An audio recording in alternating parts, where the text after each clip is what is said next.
In other words, yeah, you can come here from out of some big city or whatever high crime rate, but you can come out here and pick up kids. Well, good morning, guys. Well, y'all heard it yourself. Easy pickings for people to come in to Hawkins County and just find any child walking down the street.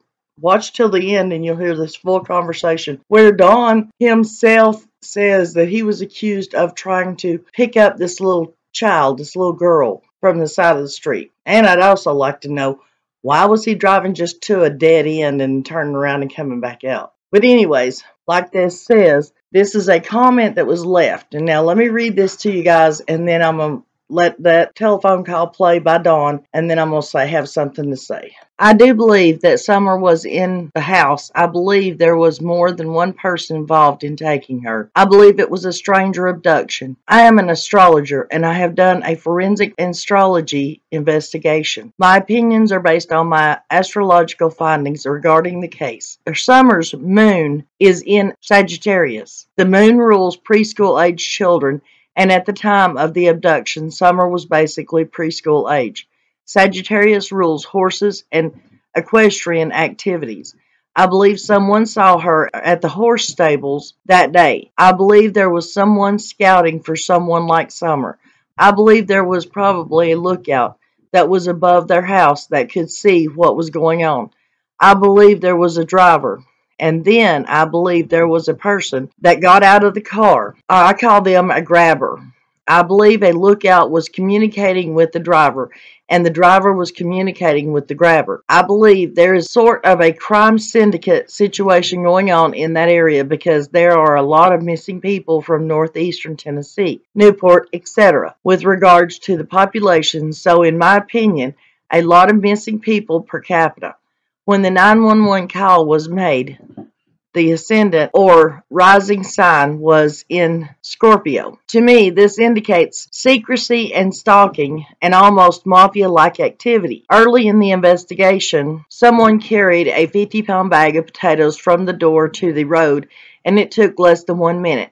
That's how quickly a child can get gone.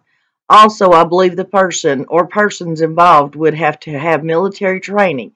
For instance, my father was in the military, and he could sneak up on you and be within a couple of feet of you, and when you turned around, he would be standing there, and you could sense that he was near you. You couldn't hear or feel him sneaking up on you. It would take that kind of person to do this type of crime, and those types of people are out there. I'm fairly decent at what I do. I have brought a murderer to justice using astrology and tarot. I have videos where I talk about this. I think it's titled Answering a Viewer's Questions 5 of 5. As a teen using astrology, I predicted the Challenger's explosion about 6 months before it happened, but no one would listen to me. So the rest is history, literally. Videos about it on my channel.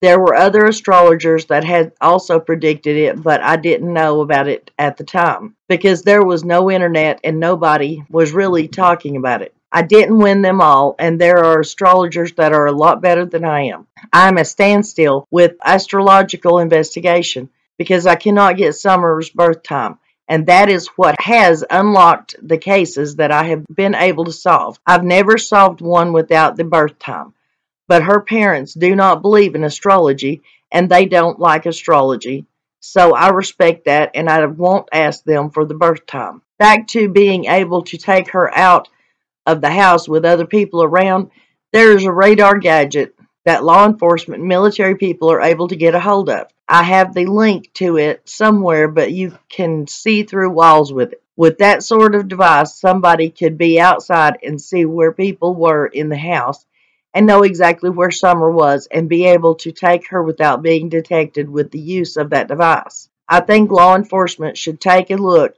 and see if those devices are registered to anyone in the area, and or find out who in the United States has bought that radar device to see who those devices could be traced to. My response to her, I was very kind, or I tried to be, says, I'm sure you mean well, but unless you are from here or live here, we can't believe you would understand the terrain well enough to know there is no way a stranger went up there and got her. Now, I'm not saying that she wasn't taken. Anything is possible, but no way a stranger could have even seen a house, a building, nothing to even warrant going up into the woods to even look for some child to take. Thank you for your time, but I'm not buying it. And she returns with, Nana's Angels, thank you. Now take a listen to what Dawn has to say about how easy it is to snatch a kid in that area.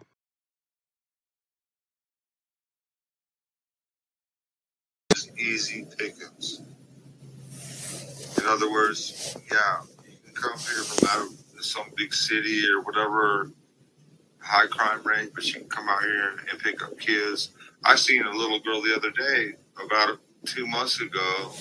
She's about 5 years old, just standing on the street. I drove by her. I was just shaking my head like, what the freak, you know? And it was just driving me crazy. So when I come back out on the dead end, she's still standing there. I'm like, oh, hell no. So I pull in the driveway. I asked that little girl, I said, where is your parents? She says, Papa's in the house, blah, blah, blah, whatever. So I go and I knock on the door, and he's like, what the fuck? I don't know what he's saying. I knock on the door again, and I just hear some mumbling, so I just opened the door, and I said, you know, this little girl's out here on the freaking road, standing out here, 5-year-old little girl. And he's like, blah, blah, blah. I couldn't understand what he's saying. I'm like, man, whatever, and I slammed the door, and I went and got my truck, and I waved at the little girl, I said, see you later, you know. I got my truck and I left.